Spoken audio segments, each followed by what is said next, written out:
वन्दे गोपालं गोपरूपिणं गोकुलोत्सवमीशानं गोविन्दं गोपिकाप्रियम् गोवर्धनधरं वन्दे गोपालं गोपरूपिणं गोकुलोत्सवमीशानं गोविन्दं गोपिकाप्रियम्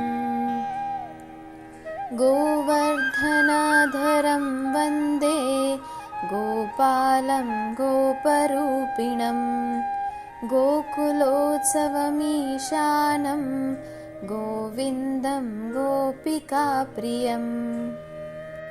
गोपालक जाऊन सुंदर रूप धारण केलेला परम पुरुषोत्तम आणि गोपांगेलोटू सदैव खेळ नशिला त्या गोवर्धन पर्वत एक बोटानी धरलेला श्रीकृष्ण परमात्माला हाव आराधन करता. गोकुलाचे अधिपती जाऊन असतो परमात्मा.